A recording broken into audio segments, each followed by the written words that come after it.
Regard social de cette édition fait bien sûr une immersion au cœur d'une famille au sein de laquelle le bonheur, la joie, la convivialité a carrément disparu en raison d'une maladie qui creuse au plus profond les êtres de cette maisonnée. Nous avons fait un tour pour comprendre leur quotidien, essayer de toucher du doigt la maladie que vit le petit David depuis plusieurs années aujourd'hui. À peine âgé de 8 ans, aujourd'hui il est carrément défiguré à cause d'une tumeur qui lui a ravi toute sa beauté. Le jeune homme aujourd'hui est replié sur lui et ses parents sont les plus affectés dans cette condition. Je vous propose, au travers des images qui vont suivre, de mieux vous imprégner de la situation, de mieux comprendre le cas social de ce soir, et puis on reviendra dans un bref délai avec les experts de santé, mais avant avec les parents pour essayer de mieux entrer dans les méandres de leur vécu quotidien. Grâce aux reporters de Regard Social, nous sommes entrés dans leur quotidien et voici ce qu'on vous présente.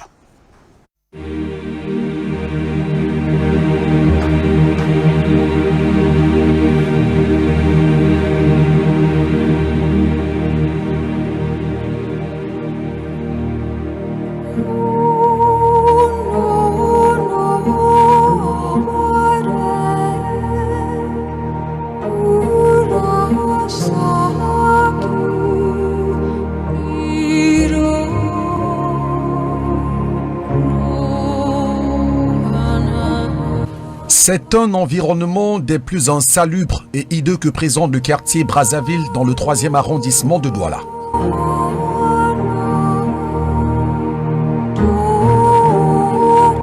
Malgré le milieu qui expose les habitants à plusieurs maladies, surtout hydriques,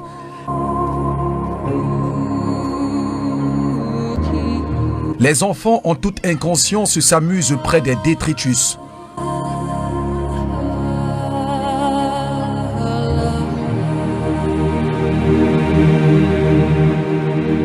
Dans cette concession que nous franchissons,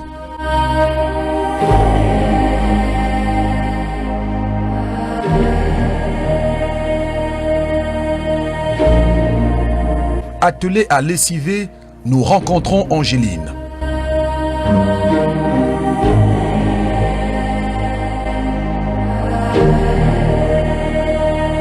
Le visage défraîchi en raison de la situation qu'elle vit depuis plusieurs années aujourd'hui.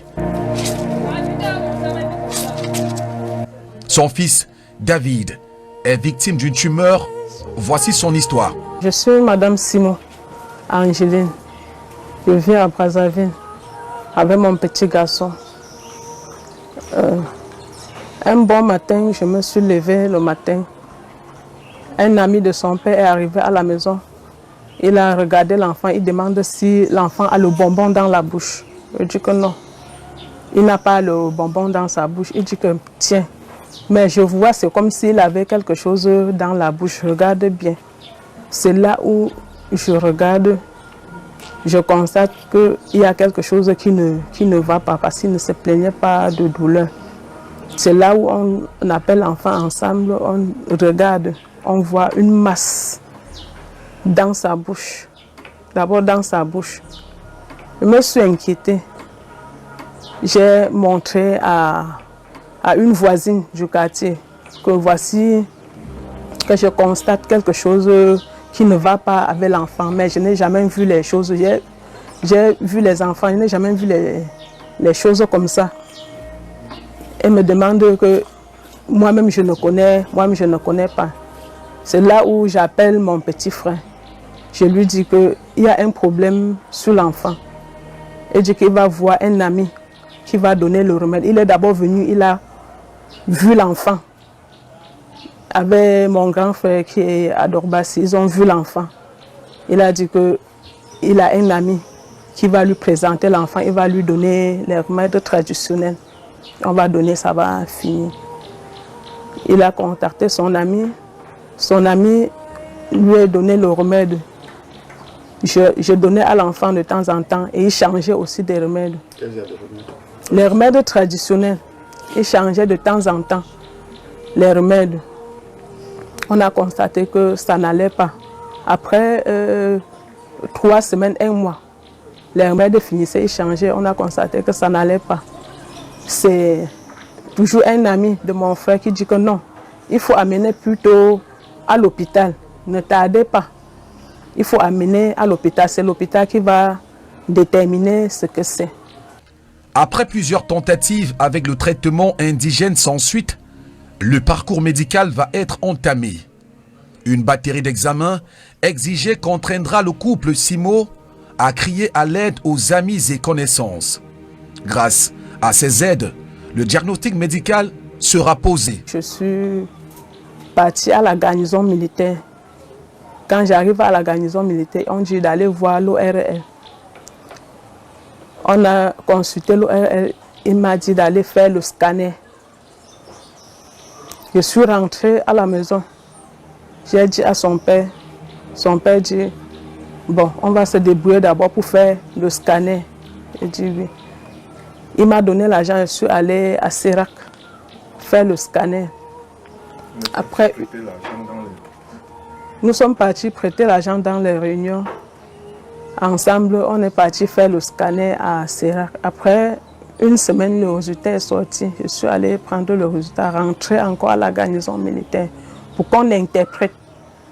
Quand je présente le scanner, le docteur prend et dit que oui, que c'est un tumeur. Il a lu le résultat, il m'a dit que c'est un tumeur. Il faut qu'on lui donne une chance. C'est ce qu'il m'a dit. Le premier mot, il faut qu'on lui donne une chance. J'ai commencé à réfléchir, dit que mais lui donner une chance, comment? Il a dit qu'il faut qu'on opère l'enfant. Il faut qu'on fasse vite. Il m'a donné une série d'examens qu'elle devait aller faire pour qu'on lui prépare. Mais je n'avais pas l'argent. Je ne pouvais pas rester pour faire Il fallait que je rentre. Je suis rentrée à la maison, me présenter à son père. Il dit que comme on a fait le scanner, on va encore prendre l'argent. C'est là où je contacte encore mon petit frère, mon grand frère. En les contactant, c'est toujours ma voisine qui dit que non, quand tu comprends les choses comme ça, il faut avoir une deuxième avis. Il faut consulter l'autre médecin. En allant consulter l'autre médecin, il ne faut pas faire comme si tu étais d'abord allé dans un autre hôpital. Elle dit que oui. C'est là où elle me conseille qu'il faut aller à Bingo de Mbopi. Un bon matin, je suis allée à Bingo de Bopi. Reprendre la consultation à nouveau. C'est là où on me dit que va consulter l'ORL. Je monte, je vois le médecin et le médecin dit que c'est une masse de chair, que c'est un tumeur, qu'ils ne peuvent pas travailler ça, qu'il faut que j'aille qu'à Bamenda. Qu'à Bamenda, il y a les spécialistes qui vont arriver à l'hôpital et qui vont travailler sur ça. Quand ils vont voir le scanner que j'ai fait, il m'a demandé d'aller faire le scanner. C'est là où je retire le scanner déjà fait. Il a dit que c'est bien, comme tu as déjà fait le scanner, tu vas arriver là-bas, on va prendre charge de l'enfant. Les spécialistes sortent de l'étranger. Ils vont arriver là-bas. Quand ils vont voir l'enfant et le scanner, ils vont directement commencer le travail. On va l'envoyer au bloc, on va opérer. Il m'a donné la date que je devais aller. Entre-temps, il n'y avait plus l'argent parce que pour arriver là-bas, il faut aussi l'argent. Il n'y avait plus l'argent. J'ai contacté la famille. Mes frères ont contacté la famille. Mon mari a contacté ses amis. Ils ont fait tout et tout. On a prêté de l'argent. La famille a un peu donné ce qu'ils pouvaient donner. N'importe qui a cotisé pour que j'aille à Bamenda. Le jour que je suis arrivée à Bamenda, on nous a reçus. Le lendemain, j'ai présenté le scanner. Comme nous sommes arrivés dans la soirée, le lendemain, je présente le scanner. On m'a dit oui. Mais il faut encore des examens que je veux faire. Ils m'ont donné les examens à faire. J'ai fait d'autres examens. On me dit que ça va faire une semaine avant de sortir. Quand ça fait une semaine, ils me disent qu'il faut encore faire. Quand ça fait une semaine, le résultat sort. Ils me demandent encore de faire l'autre examen, que ça va faire 2 semaines avant de sortir. J'ai fait l'autre examen, puisque l'argent que la famille m'a envoyé, j'utilisais ça là-bas pour faire les examens là. Après, quand le résultat de 2 semaines sort, on me dit de faire l'autre examen, que ça va faire 1 mois avant que le résultat va sortir. J'ai fait l'examen. Là où j'ai demandé que l'autre examen, si c'est pourquoi encore. Depuis, on ne fait que faire les examens. On dit que non, on ne peut pas prendre l'enfant en charge à tâtons. On va aller pas à pas avant de connaître de quel côté on va attaquer la maladie. On veut connaître quel type de maladie. J'ai dit que oui, il n'y a pas de problème. C'est là où je demande que l'examen, on va faire, on dit que c'est au bloc opératoire, donc qu'ils vont faire la biopsie. Ils vont faire la biopsie. Je dis oui. On nous est programmé pour le bloc opératoire, pour aller faire la biopsie au bloc opératoire.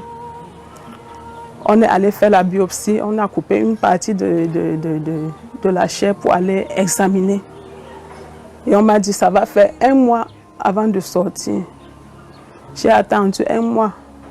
Le résultat est sorti. Pendant ce temps, le médecin qui était venu de l'étranger, lui, il était déjà parti. C'est un autre médecin qui devait toujours venir de l'étranger, qui devait travailler sur lui. Jusqu'au jour qu'on lui programme, qu'on va aller au bloc, on me demande de poser une caution. Déjà même la caution, je n'avais pas. On m'a demandé de déposer une caution de 300 000. Déjà même la caution, je n'avais pas. J'ai pleuré à eux. J'ai dit que je vais déposer ce que j'ai parce que l'argent que la famille m'a donné, c'est déjà fini. Il reste que si j'ai déposé 140 000 d'abord. Ils ont dit que oui, même avec ça, on va commencer avant de voir le reste. On va travailler sur l'enfant avant de voir le reste après. J'ai déposé la caution dans la soirée, les 140 000. On nous a envoyés en salle. Le lendemain, on devait commencer le travail par lui. C'est là où le lendemain, le médecin arrive, il fait la ronde pour qu'on lui présente les différents cas de maladie qui va aller au bloc opérer. Il était le premier à 7 heures. Il regarde l'enfant, il pose les questions aux infirmières, il pose les questions, il dit qu'on appelle les gens qui ont fait la biopsie, les gens qui ont fait les examens, on les a appelés, ils ont causé ensemble. Une partie de la caution versée à l'hôpital. Angéline est sûre de voir sa peine, ainsi que celle de son fils effacée d'un revers de la main après l'opération. Sauf que là, commençait véritablement le calvaire. Ils ont dit que j'attends, il part d'abord travailler avant de revenir. Il a pris les autres patients, il est parti travailler sur eux. Il est revenu la 2e fois. Il a encore appelé qu'on vient. Il a appelé encore ses collègues. Ses collègues sont arrivés. Il a posé les questions. Après, il dit que c'est un cas à revoir. Il est encore parti. Il revient vers 15 heures. Il dit que qu'on ne peut pas opérer l'enfant, que le tumeur a déjà endommagé toute sa mâchoire, que s'il faut opérer, on va retirer toute sa mâchoire. Et il est encore petit. Si on retire sa mâchoire, si on met quelque chose sur sa langue, sa bouche sera connectée avec sa tête. Si on met quelque chose sur sa langue, ça va plutôt monter dans la tête. Qu'il faut que j'attende d'abord, pour qu'il ait l'âge, pour qu'on opère là où on peut mettre la prothèse, pour bloquer l'endroit qu'on va retirer. Déjà, on va retirer sa mâchoire parce que ça a déjà endommagé toute sa mâchoire. J'ai demandé au médecin qu'il va avoir quel âge pour qu'on opère. Il me dit qu'il va avoir même 16 ans ou 17 ans. Là où il est, l'enfant a seulement 6 ans. Le temps, j'ai demandé que le médecin d'ici peut-être 200. Parce que c'est quelque chose qui est en train de pousser au fur et à mesure. Comme c'est en train de déformer sa face. Il dit que non, on va seulement attendre. Je me suis levée en pleurant. C'est là où les autres infirmières entrent et disent que non, madame, il faut comprendre ce que le médecin est en train en train de dire. Parce que s'il parle comme ça, c'est qu'il a vu. Il faut seulement rentrer. On va t'appeler. Mais depuis que je suis rentrée, j'arrive. Ils m'ont remboursé d'abord la caution. On me dit qu'il faut travailler traditionnellement. Je dis que... L'espoir fondé sur la prise en charge médicale va s'effondrer comme un château de cartes. Angéline va s'ouvrir à toute proposition que l'on lui fera. Pendant ce temps, la tumeur, elle, commence à causer des difficultés respiratoires au petit David. Oui, quand tu es dans les cas difficiles comme ça, là, tu ne refuses rien. Tout ce qu'on m'a proposé, donne l'argent, on va envoyer les remèdes, j'ai donné. Donne l'argent, on va travailler sur lui, j'ai donné. Même la caution qu'on m'a remboursée, c'est déjà fini. Seulement pour les remèdes traditionnels. Là où je suis là, je n'ai plus rien. Et je ne sais plus comment je veux faire. Parce que là où il est là, le jour que je rentrais avec lui, ça n'avait pas évolué jusqu'à ce niveau. Mais aujourd'hui, ça l'empêche de respirer de l'autre côté. Là où c'est gonflé, ça l'empêche de respirer. Donc, un jour, je ne sais pas, peut-être ça va me l'asphyxier. Je ne sais pas. Là où il est là maintenant. Même s'il mange aujourd'hui, quand n'importe qui voit pas ça. Avant, quand je commence à marcher dans les hôpitaux, ça ne se voyait pas. Maintenant, quand il sort dehors, les gens entre eux, ils me demandent, mais ton enfant, il dit que oui, mais qu'est-ce qu'il a?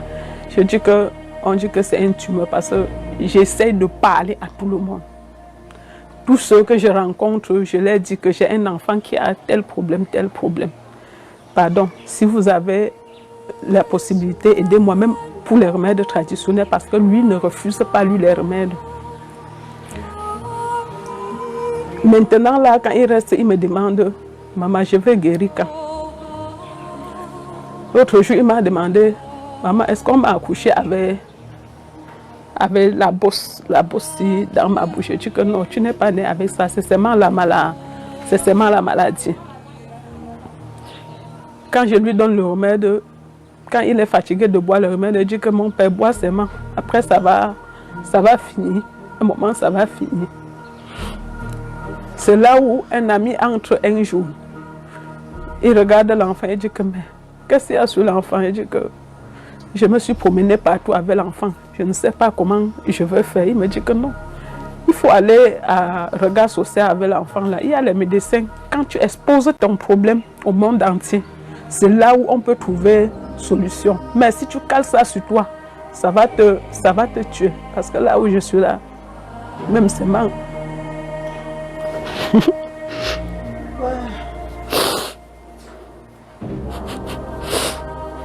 Parce que quand je lui regarde chaque jour et que ça grandit et qu'il me pose les questions, quand il sort dehors, même pour jouer avec ses amis entrent pour me demander ce que David a quoi dans la bouche.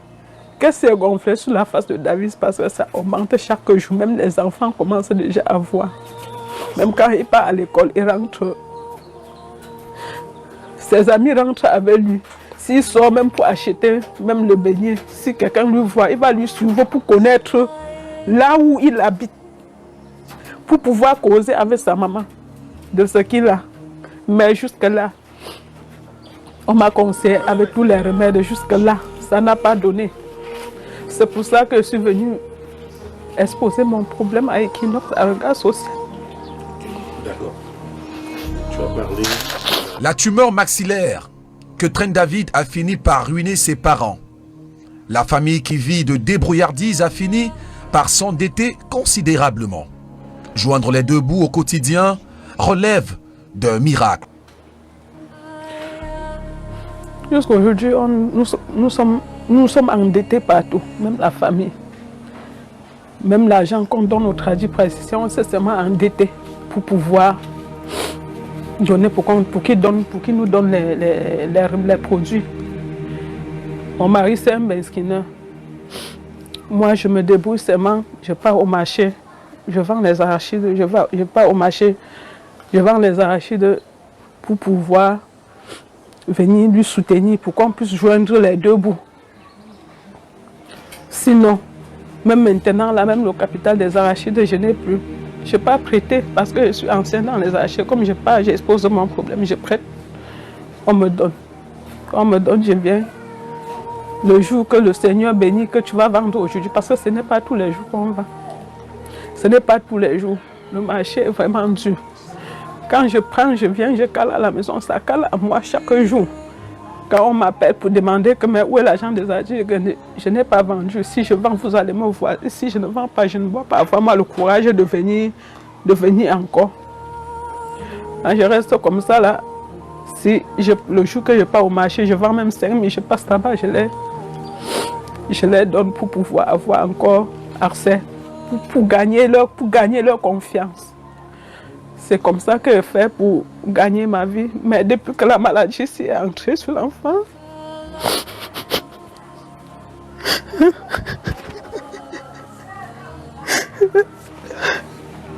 depuis que l'enfant est tombé malade, je ne sais plus comment je vais faire.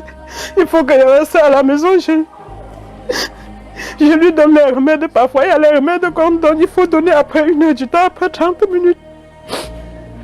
Je frappe l'enfant, je lui donne le remède, il boit, mais jusque-là, les remèdes ne font rien.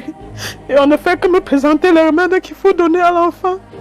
Je n'ai même plus l'argent pour payer encore des remèdes pour lui donner, pour donner au tradipraticien pour qu'il me donne encore le remède. Donc, depuis là, je suis là comme ça, là, je n'ai plus rien.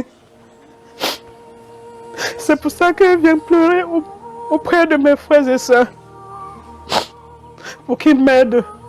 Même si c'est le remède tradition, même si c'est n'importe quelle qualité, l'enfant ne refuse pas le remède parce qu'il connaît déjà qu'il est malade. Avant, il ne savait pas qu'il avait un problème, mais il connaît déjà qu'il est malade. On a retiré les miroirs, on ne lui donne plus rien parce que quand il se regarde, il dit que maman, je suis laid.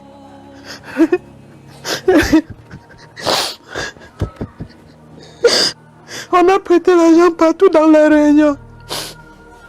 Maintenant, il faut rembourser. On ne connaît pas, même l'enfant n'est même pas guéri. On cherche toujours là où on va continuer à prêter l'argent et personne ne veut plus nous donner parce qu'on a déjà prêté partout. Michel, le père de l'enfant, comme un homme, essaye autant bien que mal de trouver le courage de supporter cette condition depuis son début.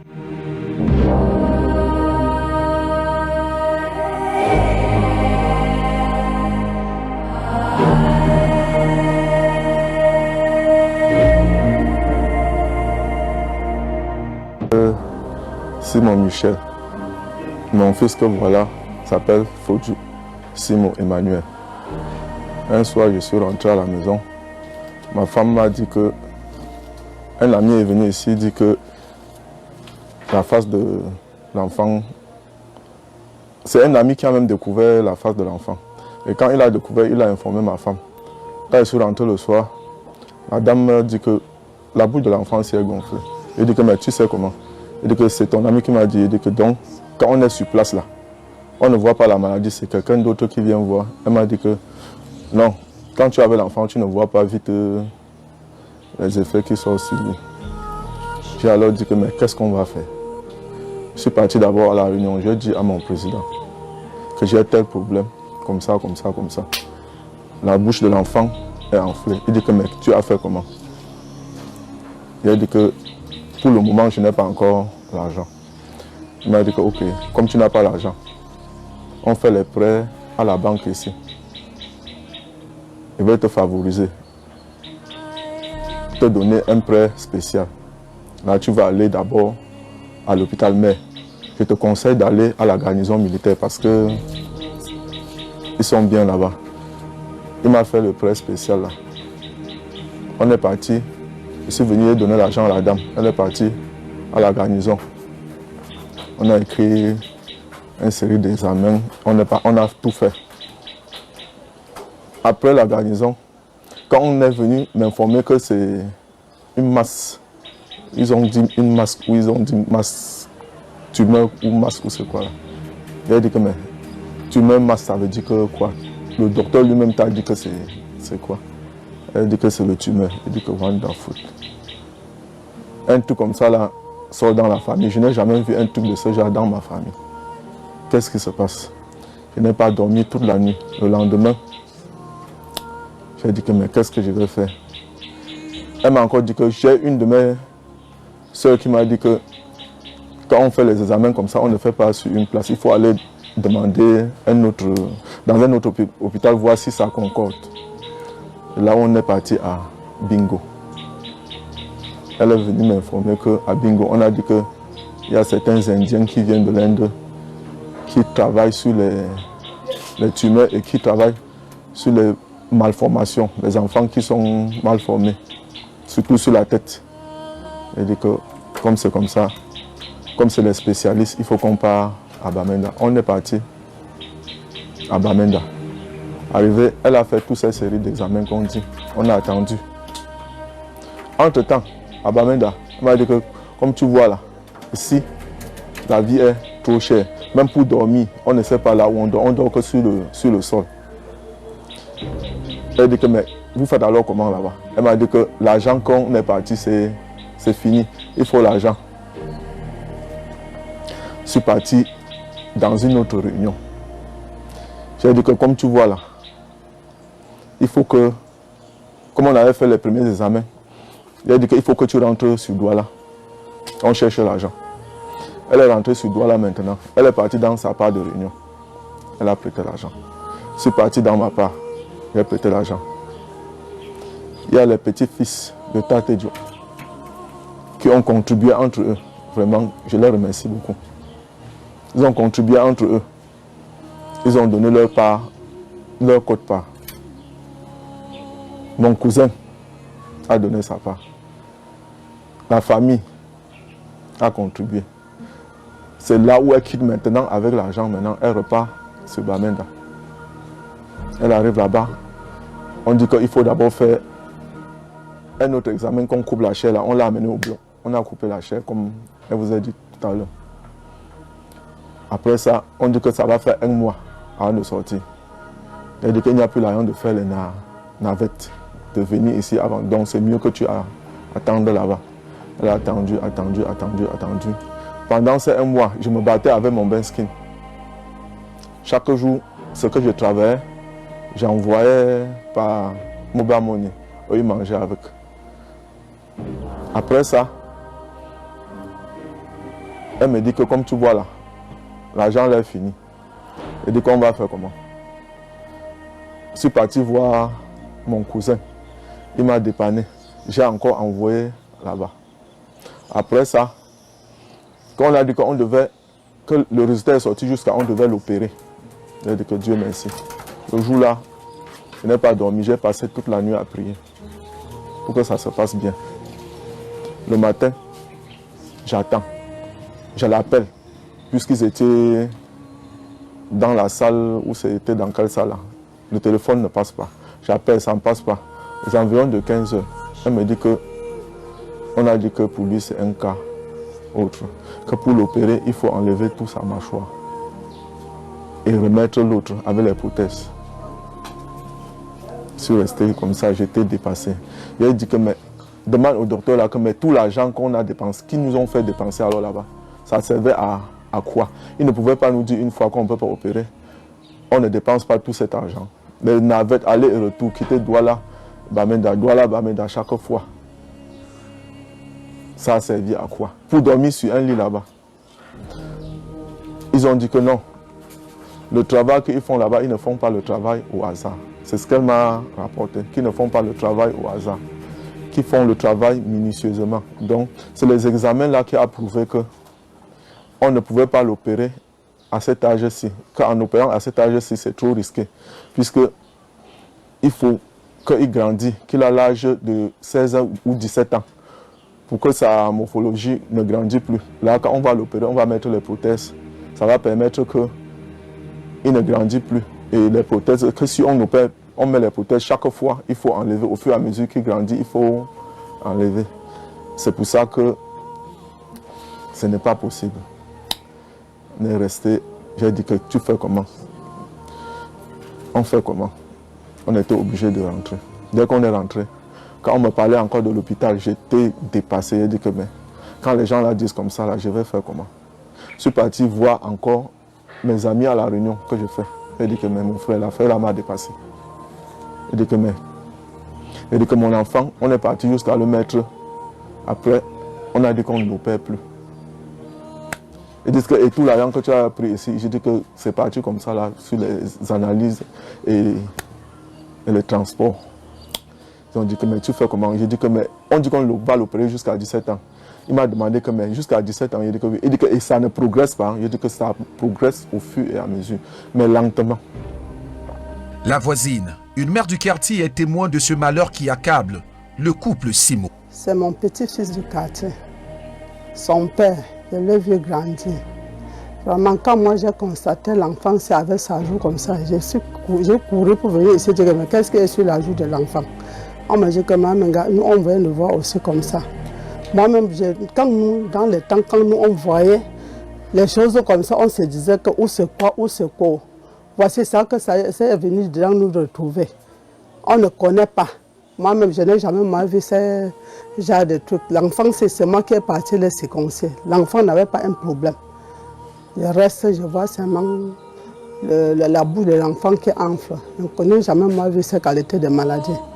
Vraiment, avant que je vous prie, que moi-même, quand je vois comme ça me dérange. C'est parce que je ne connais pas moi ce que je peux faire. Je ne connais rien. Moi, je vois comme ça, je suis très inquiet. Même tout ce qui marche, tous les jours, je peux marcher, ils me disent qu'on a marché, on est parti sur ça, on a parti sur cela. Donc, quand moi je vois, je suis moi dépassé. Donc, frères et sœurs, aidez-nous pour cette situation-ci. Ça nous est dépassé. On ne sait pas. Moi, je ne connais pas trop parler. Je ne connais pas ça. Quand ça fait étape que la main, je reste moi tranquille. Les efforts n'ont pas été ménagés pour sortir le petit David de cette situation qui le défigure progressivement. Il a installé la tristesse dans la famille sans le vouloir. Aujourd'hui, il vous implore afin de rétablir le bonheur perdu dans leur maisonnée. Je demande au médecin, pardon, qu'il regarde encore plus le cas de mon enfant, parce que je ne sais pas. Je viens vous demander, chers frères et sœurs, pardon, aidez-moi. Aidez-moi à faire vivre cet enfant. Je ne sais plus comment je vais faire. Je suis déjà au bout. Je suis au bout de mes forces. Toute la famille au bout de ça.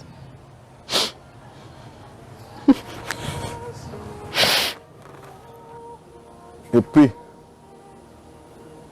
tous ceux qui me connaissent, même ceux qui ne me connaissent pas, je viens auprès d'eux. Demander de l'aide. Afin qu'on opère mon enfant. Je suis sûr que ce que ces spécialistes ont dit, je crois quand même que les médecins ne sont pas pareils. Donc,